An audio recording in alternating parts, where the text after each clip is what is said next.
नमस्कार, जेके प्राइम में आपका स्वागत है। मैं हूं विनोद कुमार। दर्शकों, अक्सर कश्मीरी नेता अपने ऊल जलूल बयानों से पब्लिक को गुमराह करते हैं और मिसलीड करने का प्रयास करते हैं, लेकिन आज डॉक्टर फारूक अब्दुल्ला को मनोज कुमार सिन्हा जो उपराज्यपाल हैं उन्होंने आईना दिखा दिया। हम आए दिन देखते हैं कि महबूबा मुफ्ती हो या फारूक अब्दुल्ला हो, बयानबाजी देकर के पब्लिक में भय का माहौल पैदा करते हैं, लेकिन आज मनोज कुमार सिन्हा ने उनको साफ और स्टिक शब्दों में कह दिया कि ऐसी बयानबाजी की निंदा की जाएगी और ऐसे लोग इस तरह के बयान दे करके लोगों को भयभीत करना चाहते हैं। पहले मैं बता दूं कि डॉक्टर फारूक अब्दुल्ला ने मीडिया से बातचीत के दौरान कहा था कि जो हालात अफगानिस्तान में बने हुए हैं, जो अमेरिका का सामान, उन्हें सामान शब्द का यूज़ किया, आम एम्यूनिशन की बात की, वो वहाँ पर पड़ा हुआ है, सरहदों के लिए खतरा हो सकता है। फिर उन्होंने ये भी कहा कि पंचिस सरपंचिस के लिए भी दिक्कत हो सकती है, उन्होंने पब्लिक के बीच में जाना है और बड़े नेताओं का भी हवाला दिया। लेकिन उपराज्यपाल मनोज कुमार सिन्हा ने उनको साफ तौर पर कह दिया कि इस तरह की बयानबाजी की कड़े शब्दों में निंदा होनी चाहिए और साथ ही साथ ये लोग पब्लिक में डर पैदा करने की बात करते हैं। उन्होंने ये भी कहा कि लगातार मिलिटेंसी का ग्राफ बढ़ रहा है, पास्ट हो चुका है पत्थरबाजी और रिक्रूटमेंट भी पूरी तरह से बंद है।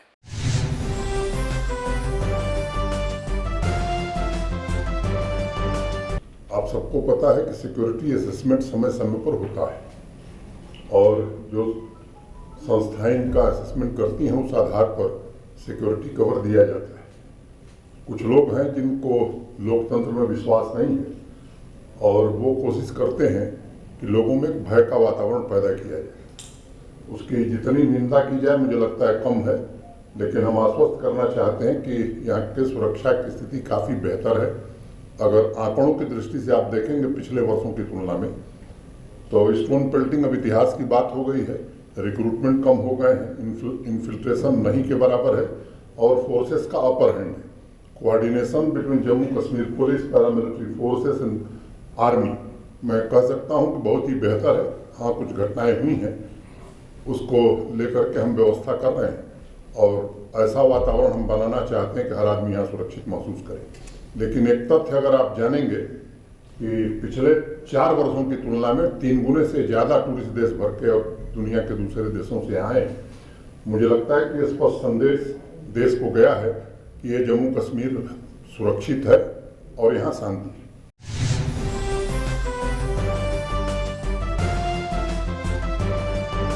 दर्शकों, अब हम आपको बताते हैं कि डॉक्टर फारूक अब्दुल्ला जो फॉर्मर चीफ मिनिस्टर भी हैं, फॉर्मर यूनियन मिनिस्टर भी हैं, अच्छी खासी पैठ भी रखते हैं कश्मीर की सियासत पर, उन्होंने किस तरीके से अफगानिस्तान में मौजूदा हालात को लेकर के भयभीत करने का प्रयास किया, किस तरीके से उन्होंने स्टेटमेंट दी कि कहीं ना कहीं जम्मू कश्मीर यूटी के लिए सरहदें एक खतरा बनी हुई है।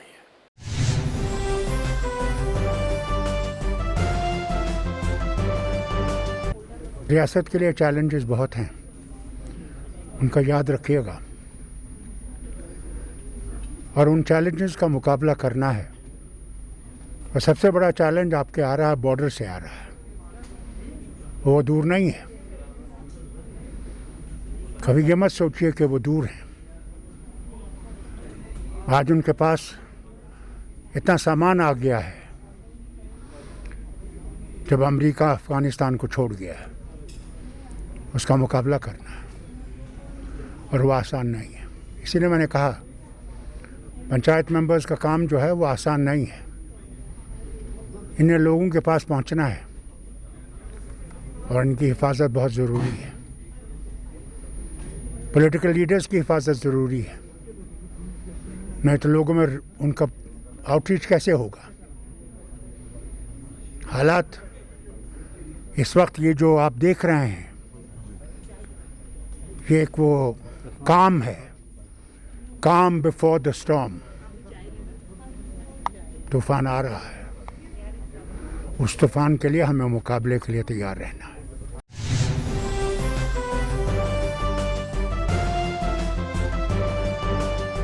दर्शकों, एक मरतबा फिर हम आपको सुनाते हैं कि उपराज्यपाल मनोज कुमार सिन्हा ने किस तरीके से डॉक्टर फारूक अब्दुल्ला की स्टेटमेंट का जवाब दिया था।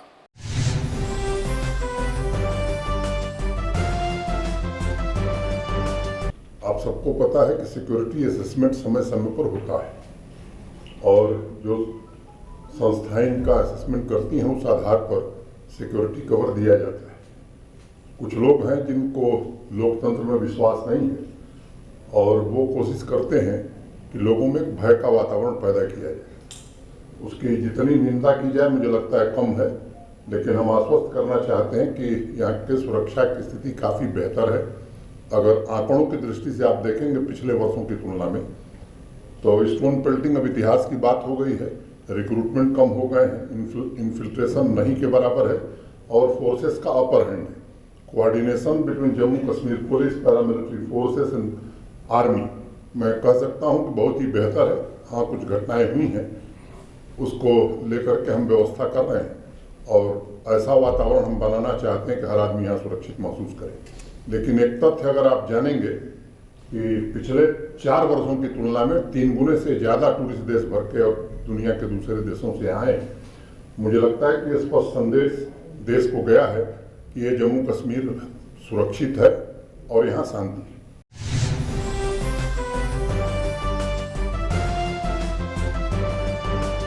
दर्शकों, दूसरी ओर हम आपको बता दें कि अफगानी नागरिक को, एक अफगानी नागरिक 17 साल उसकी आयु है, उसको लखनपुर में पकड़ा गया है। संदिग्ध परिस्थितियों में जा रहा था, उसको पकड़ा गया और पकड़ने के बाद अफगानी एम्बेसी जो है, अफगानिस्तान की एम्बेसी है, उनको सूचित किया गया है और कहा जा रहा है कि वो अपने रिश्तेदार, अपने भाई के ट्रीटमेंट के लिए दिल्ली आया हुआ था बतौर अटेंडेंट और उसके बाद यहाँ पर आ गया। पुलिस का कहना है कि उसकी किस कारण से वो आया था ये भी पता लगाया जा रहा है, लेकिन ये है कि कहीं ना कहीं अफगानिस्तान के एम्बेसी को इस बाबत सूचित कर दिया गया है।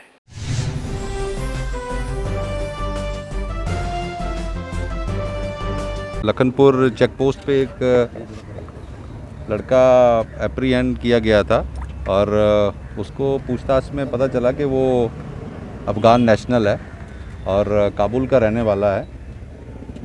अभी प्रिलिमिनरी वेरिफिकेशन में ये पता चला है कि वो अपने भाई है उसका एक, जो वो कहता है कि अफ़गान आर्मी में सर्व करता है और आरआर हॉस्पिटल दिल्ली में वो अंडर ट्रीटमेंट है। उसके साथ ये अटेंडेंट बन के आया था जुलाई के महीने में, तो इसका अक्टूबर तक का ये कहता है कि पासपोर्ट वीज़ा वैलिड है और डॉक्यूमेंट इसके पास नहीं है, वो अफ़गान एम्बेसी में है। तो हम वेरीफाई कर रहे हैं एंड जो फर्दर वेरिफिकेशन होगी उसके अकॉर्डिंगली हम कार्रवाई करेंगे। वो अभी it's a matter of investigation. तो छोटा लड़का है, 17 साल का है, 2004 बॉर्न है, तो उसमें वेरीफाई कर रहे हैं कि क्या, क्यों आया, कैसे आया।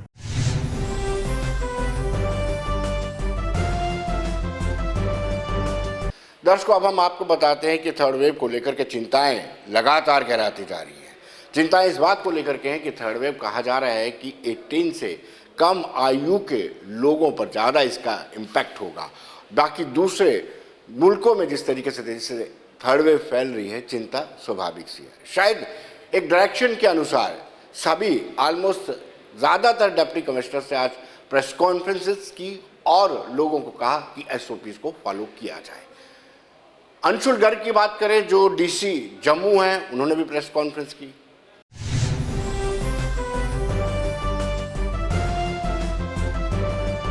इस चीज़ का खास ध्यान रखें हम सभी लोग कि हमारे बच्चे जो हैं 18 ईयर से बिलो वो अभी वैक्सीनेट नहीं हुए हैं। तो भले ही हम एक इंप्रेशन कैरी करते हैं कि एवरीबडी इज़ वैक्सीनेटेड, तो वो बच्चों जो हैं वो अभी भी हमारे लिए वल्नरेबल सेगमेंट हैं। तो जब तक हमारे जो हेल्थ केयर जो हमारे एडवाइज़र्स हैं, गवर्नमेंट है, वो एक कॉल नहीं लेती वैक्सीनेशन का बिलो 18 कैटेगरी का, तब तक हमें ये खास ख्याल रखना है कि उनकी सेफ्टी और सिक्योरिटी हम सबके लिए बहुत ज़रूरी है। इसलिए जो है गैदरिंग्स की सीलिंग्स के ऊपर खास फोकस हम देने की कोशिश कर रहे हैं। प्यूनिटिव एक्शन से पहले ऑब्वियसली लोगों की जो है कोऑपरेशन सॉलिसिट करना, अपील करना ज़्यादा ज़रूरी है। इसीलिए हमने बेहतर समझा कि आपके माध्यम से लोगों तक हम पहुंच सकें और मैं उम्मीद करता हूं कि जिस तरीके से आपके ज़रिए बहुत बेहतर तरीके से हमारी बात पहले भी लोगों तक पहुंच पाई है, इस बार भी उसी तरीके से पहुंच पाए। देखिए, SOPs का ख्याल मेंशन किया जाए या ना जाए, वो इट इज़ ऑटोमेटिकली एविडेंट, वो हर जगह पे है।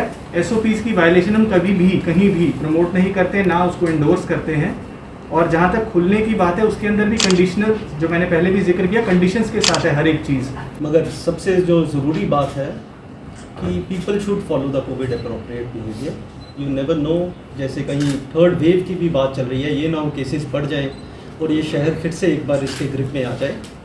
सीलिंग की बात की है, 25 से ज़्यादा लोग नहीं हो सकती हैं, गैदरिंग नहीं हो सकती है। तो आपके माध्यम से यही हम अपील करते हैं जम्मू वासियों से, वो इन जो गवर्नमेंट की गाइडलाइंस हैं उसको मद्देनज़र रखते हुए ही आगे चलें। और वैक्सीनेशन की जैसे डीसी साहब ने बात की है, पीपल शुड कम फॉरवर्ड और वैक्सीनेट कराएं अपने आप को, ताकि हम सभी यहाँ पे जम्मू में सेफली रह सकें। Thank you.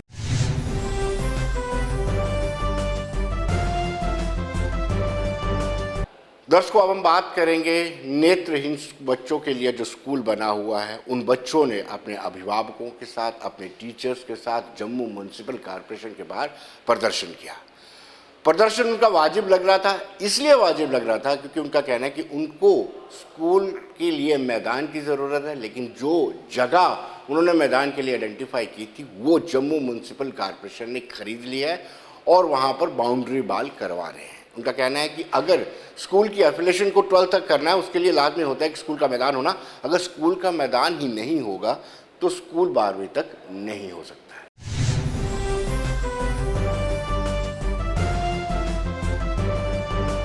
हमें ये दिक्कत है कि बाय द वे अगर हम कहीं बाहर जाएंगे रास्ते में भी हमें प्रॉब्लम्स आएंगी और हमारी किचन के साथ होगा ये, वहाँ स्मेल वगैरह आएगी, हमें खाना खाने में थोड़ी मतलब डिफ़िकल्टी होगी और इन्फेक्शन वगैरह भी हो सकती है। हमारी ये मांग है कि ये जो जेडी की लैंड है ये हमें मिले, ना कि यहाँ एक एनिमल हॉस्पिटल बने। मैं चाहती हूँ कि मतलब हम सभी ये चाहते हैं कि ये लैंड हमें मिले, ना कि यहाँ एनिमल हॉस्पिटल बने। और अगर ये हुआ तो बहुत अच्छी बात है, बाय द वे नहीं तो हम ऐसे ही प्रोटेस्ट करते रहें। सर, हमारी मांग ये है कि हम रूपनगर ब्लाइंड स्कूल से हैं पहली बात तो, और हमारी मांग है कि हमारे स्कूल के पास प्लेग्राउंड नहीं है। तो प्लेग्राउंड के लिए हमने जेडीएस से बात की थी। जेडीए की ज़मीन हमारे स्कूल के साथ बिल्कुल अटैच है, तो हमने बात की थी कि वो ज़मीन हमें दे दी जाए और उसका अमाउंट वगैरह सब तैयार हो चुका था, सब फाइनल हो चुका था, मान भी गए थे वो कि वो हमें दे देंगे। बट जब मैम लास्ट टाइम उनकी मीटिंग में गए तो उन्होंने हमें मना कर दिया कि ये ज़मीन वो हमें नहीं देंगे, वहाँ पे वो ग्रीनरी बनाएंगे, ग्रीनरी ग्राउंड बनाएंगे। तो वहाँ पे बोला तो उन्होंने ग्रीनरी के लिए था, पर वहाँ पे वो एनिमल हॉस्पिटल बना रहे हैं जो हमारे स्कूल के सामने नहीं होना चाहिए।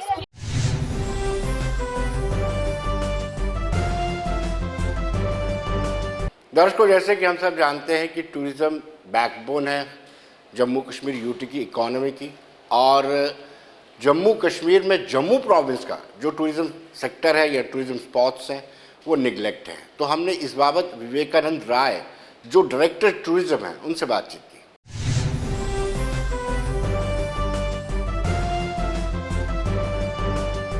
दर्शकों, आज के हमारे खास मेहमान हैं विवेकानंद राय जो डायरेक्टर टूरिज़्म जम्मू हैं। विवेकानंद जी, आपका स्वागत है। बहुत बहुत धन्यवाद।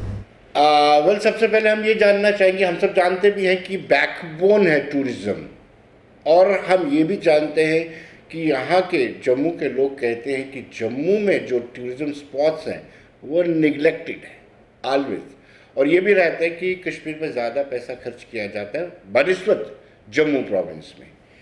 आपके आने से बहुत सारी उम्मीदें जगी हैं।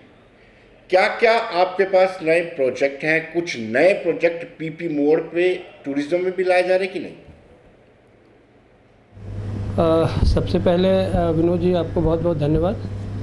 और जैसे आपने पूछा, और पिछले कुछ दिनों से हम लोग देख रहे हैं कि टूरिज़्म जम्मू कश्मीर की अर्थव्यवस्था का बैकबोन है। लेकिन पिछले 2 वर्षों में कोविड ने इस पर काफ़ी असर डाला है। और इसने कोविड ने जीवन के हर क्षेत्र को, हर सेक्टर को अफेक्ट किया है। लेकिन जैसे जैसे कोविड का असर कम हो रहा है और उसके रेफरेंस में union territory of Jammu Kashmir government Covid protocol को फॉलो करने के लिए टाइम टू टाइम SOPs निकाल रही है, और जनता से निवेदन है कि उसका फॉलो करें। हम लोग भी कोशिश कर रहे हैं कि उसको फॉलो करने में का प्रयास करें पीछे। और साथ साथ टूरिज़्म सेक्टर को खोलने के लिए सरकार का प्रयास तेज़ हो रहा है। अभी पीछे डायरेक्टरेट ऑफ टूरिज़्म जम्मू ने कुछ इवेंट आयोजित किए हैं, बिल्कुल बिल्कुल। पीछे सुचेतगढ़ में वर्ल्ड फोटोग्राफी डे के अवसर पे पेंटिंग कंपटीशन था। फिर हमने FCI नगरोटा के सहयोग से स्टेक होल्डर्स के लिए एक वर्कशॉप आयोजित किया था, जिससे हमारे यूथ को आने वाले टाइम में टूरिज़्म के साथ कोप अप करें और होटेलियर इंडस्ट्री और उनके स्टाफ कैसे टूरिस्ट के साथ बिहेव करना है, कैसे अपने आप को प्रेजेंट करना है। एक वर्कशॉप उस पर थी। अभी हम लोगों ने परसों शनिवार को ही काइट फेस्टिवल का आयोजित किया और उसमें हम आपके माध्यम से अपने मीडिया बंधुओं को जो प्रिंट में हो या इलेक्ट्रॉनिक मीडिया में हो, उनका बहुत बहुत धन्यवाद करता है डायरेक्टरेट ऑफ टूरिज्म जम्मू।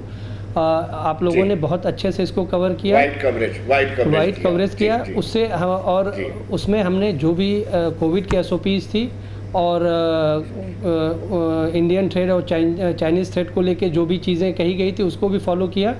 और ये जान के बहुत खुशी होगी कि जम्मू की जनता को कि बहुत से लोगों ने पार्टिसिपेट किया वो, और उसमें जो विजेता थे 2 बच्चों को, उनको पटनी टॉप में 2 नाइट और 3 डेज़ का स्टे भी दिया जा रहा है उन्हें, उनकी कन्वीनियंस से वो हम उन्हें प्रायोजित किया है, उनको दिया जाएगा।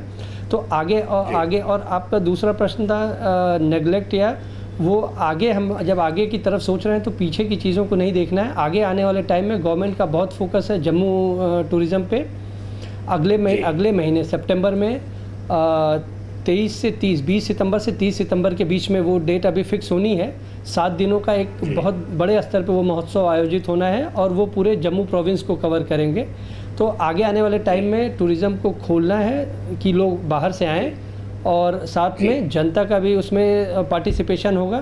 तो एक बार फिर मैं विश्वास दिलाना चाहता हूँ कि आगे आने वाले समय में जम्मू टूरिज़्म बहुत अच्छा करने जा रहा है।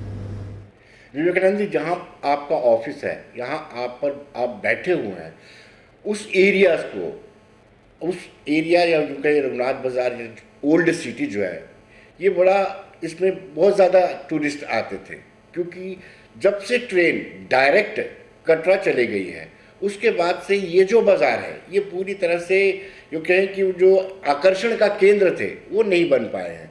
अब हमारे पास बहुत सारे प्रेस्टिजियस प्रोजेक्ट हैं जिन पे काम किया जा सकता है, जहाँ किया भी जा रहा है। आर्टिफिशियल लेक है, तवी को साबरमती के पैटर्न पर यहाँ पर विकसित करना है। ये जो प्रेस्टिजियस प्रोजेक्ट हैं ये कंप्लीट होंगे तो मुझे लगता है कि जो लोग पहले आया करते थे माता वैष्णो देवी के दर्शन करने के लिए और यहाँ पे रुका करते थे, उनको दोबारा से एक मौका मिल सकता है यहाँ पर रुके और यहाँ के बाज़ार को भी एक नया बूम मिल सकता है। जैसा आपने कहा कि अभी ट्रेन कटरा तक जा रही है तो श्रद्धालु सीधे उनकी प्राथमिकता वहाँ रहती है, लेकिन ये परिवर्तन जो है वो अस्थाई है, वो उसको लेके आगे बढ़ना है। जम्मू शहर में श्रद्धालुओं को बुलाने के लिए, वापस ले आने के लिए, जैसा आपने कहा जो पुराना जम्मू शहर है, रघुनाथ बाज़ार और उसके आसपास के जो भी एरिया हैं उनके लिए प्रपोज़ल बन रहे हैं। आगे आने वाले टाइम में बड़े स्तर पे उनका इंटीग्रेशन हम लोग कटरा के माता वैष्णो देवी से करेंगे और एक रिलीजियस सर्किट डेवलप करने के लिए हम कोशिश कर रहे हैं। और साथ साथ जम्मू शहर में टूरिस्ट को आने के लिए अभी पीछे आपको पता होगा कि एक बहुत प्रतीक्षित योजना थी गंडोला की, जो पीर खो से बावे वाली माता और उसके आगे तक के लिए है, वो उसका ऑनरेबल LG साहब ने उद्घाटन किया है, वो शुरू हो गई है। इसी साल हमें विश्वास है कि बागे बहू म्यूज़िकल फाउंटेन है, वो भी, उसका भी इनॉग्रेशन होगा, जो जिसका फ़ायदा जम्मू की जनता के लिए और जो श्रद्धालु आएंगे उनके लिए भी शो रहेगा। वो निकट भविष्य में सुचेतगढ़ जो अपना BSF BOP है वहाँ पे भी सरकार प्रयासरत है कि एक बीटिंग द रिट्रीट जैसा आयोजन शुरू हो, क्योंकि अभी भी सुचेतगढ़ बॉर्डर श्रद्धालु या जम्मू के लोग जाते रहते हैं, उनके लिए एक और आकर्षण का केंद्र बढ़ जाएगा। तो वो भी निकट भविष्य में उसके शुरू होने की संभावना है। और जम्मू शहर के लिए भी कुछ एक प्रोजेक्ट हैं जो शुरू होंगे, जिससे जनता, जैसा आपने कहा कि जनता जो भी श्रद्धालु जा रही है कटरा, उसके लिए है कि वो जम्मू भी शहर आके 1 दिन 2 दिन वो रुके और इन जो भी इवेंट शुरू हो रहे हैं वो उसको देखें। विवेकानंद, जब हम टूरिज्म को बढ़ावा देने के लिए यूटी जम्मू कश्मीर की बात करते हैं, बाहर दूसरी स्टेट्स में जाकर के हम फेयर्स लगाते हैं या फिर उनको अवेयर करने की बात करते हैं, अब्रॉड में भी जाते हैं हम, ज़्यादा से ज़्यादा टूरिस्ट यूटी जम्मू कश्मीर में आए। लेकिन उसमें जो पम्फलेट या ब्रशर्स होते हैं उनमें जम्मू के टूरिस्ट स्पॉट बड़े लिमिटेड से होते हैं सारे कश्मीर में, चाहे दुधपत्री हो, पहलगाम हो, सोनामर्ग हो, गुलमर्ग हो। इस बार इसको ड्यू शेयर मिलेगा जम्मू को भी उसका ड्यू शेयर मिलेगा, क्योंकि हमारे पास भी हैपनिंग प्लेसेस बढ़ते जा रहे हैं और जिनको हम आउटरीच के मार्फत अपने दूसरे स्टेट को बता रहे हैं। क्योंकि अब जैसा आपको पता है कि बसोली, भदरवा, पूंछ, डोडा, किश्तवाड़, ये सब ऐसी जगह हैं जो अनएक्सप्लोर्ड रही हैं, जिन पे सरकार का बहुत ही फोकस है और आने इंफ्रास्ट्रक्चर के माध्यम से और इवेंट के माध्यम से और जो भी स्थानीय वहाँ पे मेला, जियारत या जो भी कल्चरल प्रोग्राम हो रहे हैं उनके मार्फत से उनको बढ़ाने का भी इस शनिवार को ही हम लोगों ने राजौरी डिस्ट्रिक्ट एडमिनिस्ट्रेशन के कोऑपरेशन से एक जश्न राजौरी करके एक इवेंट हुआ है जिसको काफ़ी लोकली काफ़ी लोगों ने अप्रिशिएट किया है। और आगे आने वाले टाइम में हम trekking, adventurous sports, cultural events के मार्फत से के सहयोग से जितने भी डिस्ट्रिक्ट हैं जम्मू प्रोविंस में, हर डिस्ट्रिक्ट लेवल तक हम डिस्ट्रिक्ट एडमिनिस्ट्रेशन के सहयोग से वो सारे इवेंट करेंगे। और ये इवेंट जैसे जैसे होते जाएंगे हम उनको इस तरीके से ऑर्गेनाइज़ करेंगे कि वो टूरिस्ट जो सीज़न चल रहा है उसमें भी है, ताकि टूरिस्ट और उसका हम प्रचार प्रसार भी करेंगे जिससे लोग वहाँ तक पहुँचें। देवानंद जी, मानसर और सुरिसर ये दोनों इतनी इम्पोर्टेंट लेक्स हैं, यहाँ पर लोग आते भी हैं, लेकिन कहीं ना कहीं मुझे लगता है कि डिपार्टमेंट में आपसी लाइजनिंग नहीं होने के कारण आप रोड कनेक्टिविटी देखेंगे, सांबा से मानसर पहुँचने के लिए बड़ी दिक्कतों का सामना करना पड़ता है। सुरिसर रोड थोड़ा सा डेवलप है, मुझे लगता है नहीं कि यहाँ पर भी डेवलपमेंट करने की ज़रूरत है, रोड कनेक्टिविटी पर कंसंट्रेट करने की ज़रूरत है। रोड कनेक्टिविटी से उससे जुड़े जो भी कंसर्न डिपार्टमेंट हैं वो काम कर रहे हैं। पीछे अगर आप जैसा लोग स्थानीय लोग ही कहते हैं, पिछले साल भर के अंदर सड़कों की कनेक्टिविटी बेहतर हुई है और ये ऐसा सेगमेंट है जिस पे कंटिन्यूअस एफर्ट की ज़रूरत है। तो जो भी कंसर्न डिपार्टमेंट हैं हम लोग उनके टच में हैं और वो लोग नियमित रूप से काम कर रहे हैं और ये सुधार डे बाय डे हो रहा है। अगर कोई 6 महीने पहले गया होगा और आज की डेट में जाएगा तो वो बेहतर होगा, फिर महीने 2 महीने बाद जाएगा तो वो चीज़ें बेहतर होती जा रही हैं। पीछे बारिश में थोड़ा सा काम डिले हुआ क्योंकि बारिशों में काम थोड़ा सा मुश्किल रहता है, लेकिन अब जब बारिश ख़त्म हो चुकी है काम में तेज़ी आ रही है और आगे आने वाले समय में सुरिसर, मानसर जम्मू टूरिज़्म के लिए एक असेट हैं और उस पर हम काम कर रहे हैं। और अभी हम अगले महीने में हमारा जो इवेंट होने जा रहा है स्पेसिफिक हम लोग सुरिसर और मानसर के लिए स्पेसिफिक प्रोजेक्ट, स्पेसिफिक इवेंट्स के साथ आ रहे हैं जो उसको टूरिज़्म मैप पे और बेहतर उसकी पोजीशन करेंगे। भद्रवा को मिनी कश्मीर कहा जाता है, लेकिन जिस तरीके से वो डेवलप होना चाहिए वो नहीं हो पाया। मुझे लगता है भद्रवा पर भी कुछ तवज्जो देने की ज़रूरत है। जी निश्चित रूप से, पर मैं यहाँ पे आपसे थोड़ा सा डिफ़र करूँगा। उसे मिनी कश्मीर कहने के बजाय भद्रवा को भद्रवा के उससे हम ब्रांड करें, क्योंकि भद्रवा की खूबसूरती जितनी सुनी है मैंने, जितनी देखी है वो अलग है। हर जगह खूबसूरत है, कश्मीर की खूबसूरती अपनी है, भद्रवा अपना है। आगे आने वाले समय में 1-2 साल में ही आप देखेंगे कि भद्रवा एक अपने ब्रांड नेम से पहचाना जाएगा। जैसे पटनी टॉप को आज किसी पहचान की ज़रूरत नहीं है, अगले 1-2 सालों में आप देखेंगे, 2 साल हम ज़्यादा कह रहे हैं, हमारे वहाँ पे फेस्टिवल और इवेंट होने वाले हैं जो हम उसे नेशनल लेवल पे प्रोजेक्ट करेंगे तो भद्रवा अपने आप में एक ब्रांड होगा कि लोग भद्रवा को भद्रवा के नाम से जानेंगे, उसे किसी अलग से किसी पहचान की ज़रूरत नहीं होगी। अगर हम पत्नीटॉप और नत्थाटॉप की बात करें, अगर पत्नीटॉप को हमने जाना है, चनैनी नासिक टनल से ना जाते हुए दूसरे मार्ग पर जाते हैं तो वहाँ पर बहुत सारे टैंक्स खड़े रहते हैं, पेट्रोल टैंक्स खड़े रहते हैं और जो आम नागरिक जो बाहर से टूरिस्ट आता है उसको बड़ी दिक्कत होती है। और दूसरी ओर पत्नीटॉप से नत्थाटॉप के रोड की भी हालत अभी इतनी ज़्यादा ठीक नहीं है। आप पिछले 2 महीने में हम 2 से 3 बार पत्नीटॉप से नत्थाटॉप जा चुके हैं, खुद मैं गया हूँ। वो रास्ता फिर मैं वही कहना चाहूँगा पहले से बेहतर हुआ है। बारिशों में गड़बड़ था लेकिन वो काम कंसर्न डिपार्टमेंट लगातार कर रहा है तो सड़क पहले से बेहतर हो रही है और एक आध महीने में हमें लगता है कि वो सड़क पूरी तरीके से बन जाएगी। बारिशों में सड़कें टूटती भी हैं और काम करने में भी दिक्कत आती है, तो वो दोहरी परेशानी हो जाती है, लेकिन अभी बेहतर है।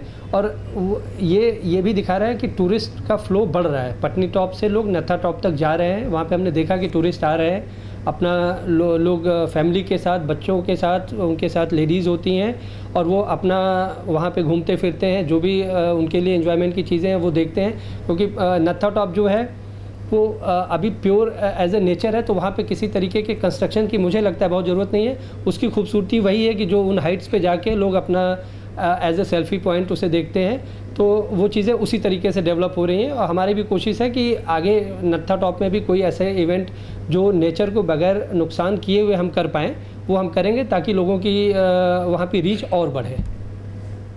पतनी टॉप में जो गवर्नमेंट इंफ्रास्ट्रक्चर है उसमें कहीं ना कहीं खामियां हैं, उनको दूर करने की ज़रूरत है। ये आपका सवाल वाजिब है। काफ़ी दिनों से वहाँ पे कुछ इश्यूज़ हैं जिस पे नए कंस्ट्रक्शन पे अभी रोक लगी हुई है, और जो गवर्नमेंट असेट्स हैं उस पे हम बहुत जल्दी काम कर रहे हैं। उसे और बेहतर तरीके से कैसे हम लोगों तक पहुँचा पाएँ, वो बहुत जल्दी टूरिस्ट को उसका महसूस होगा कि उन चीज़ों को बेहतर करने की कोशिश हम कर रहे हैं। शिवखोड़ी भी एक ऐसा स्पॉट बन सकता है जिसको और एक्सप्लोर किया जा सकता है। हालांकि उसका अलग से बोर्ड जरूर बना हुआ है, लेकिन टूरिज्म के लिहाज से भी उसको डेवलप किया जा सकता है रिलीजियस प्लेस। बिल्कुल, ये सरकार का ये प्रोजेक्ट है एक रिलीजियस सर्किट डेवलप करने का, जिसमें उत्तर बैनी, परमंडल और शिवखोरी और माता शुक्राला, और उस पर वो प्रोजेक्ट ऑन गोइंग है। कुछ जगहों पे काम शुरू हो रहे हैं, कुछ जगहों पे काम शुरू होने वाले हैं। और शिवखोरी माता वैष्णो देवी के बाद सबसे ज़्यादा श्रद्धालु जाते हैं। 1/2 अगर 2 लोग आते हैं, तो जो अभी तक हमारे पास डेटा अवेलेबल है वो ये बताता है कि 2 में से 1 श्रद्धालु शिवखोरी तक जाता ही है। आगे आने वाले समय में आप देखेंगे कि सरकार जिस तरीके से काम कर रही है, वो एक बड़े प्रोजेक्ट के साथ हम लोग आ रहे हैं कि इंफ्रास्ट्रक्चर डेवलप करना और श्रद्धालु वहाँ तक जाए, तो जो भी सुविधाजनक चीज़ें कर सकते हैं वो करें।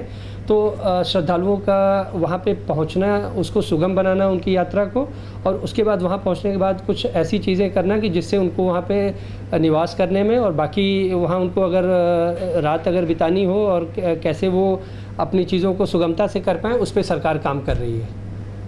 विवेकानंद जी, जब कैबिनेट ने ये फैसला लिया था कि टूरिज्म डेवलपमेंट अथॉरिटीज़ बनेगी, हमें बड़ी खुशी हुई थी कि कहीं ना कहीं जम्मू में भी डेवलपमेंट होगी।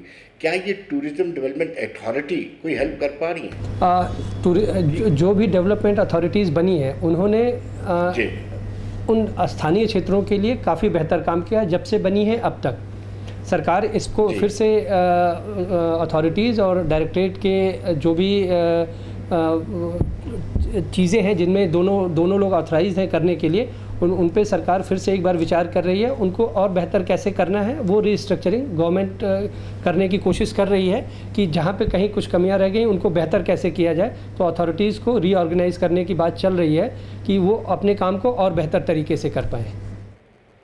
बनी बसोली भी एक इम्पॉर्टेंट स्पॉट बन सकते हैं, वहाँ पे बहुत सारी ऐसी जगह हैं वहाँ पे, क्या उस पर भी आप कंसंट्रेट करेंगे? बिल्कुल, बनी बसोली हमारे एडवेंचरस स्पोर्ट्स और वाटर स्पोर्ट्स के लिए बहुत ही खूबसूरत जगह है। वहाँ पे काफ़ी पोटेंशियल है। आगे इस साल ही नवंबर-दिसंबर के आसपास एक बसोली फेस्टिवल हम करेंगे।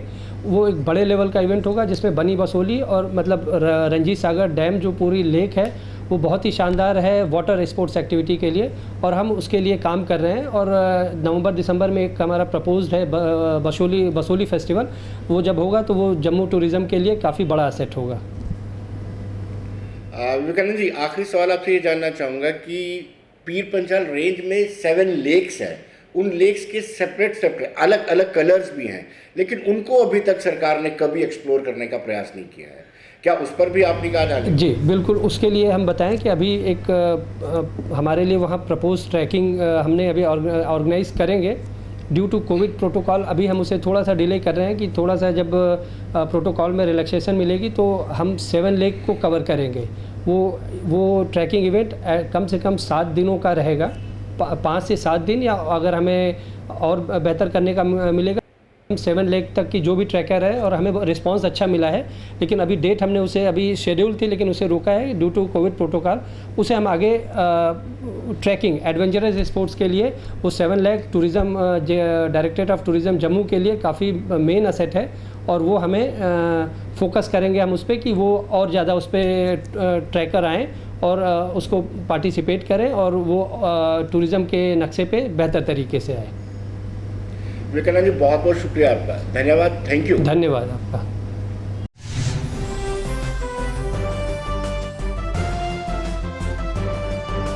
तो दर्शकों, बने रहिए देश दुनिया की खबरों के लिए और मुझे दीजिए इजाजत।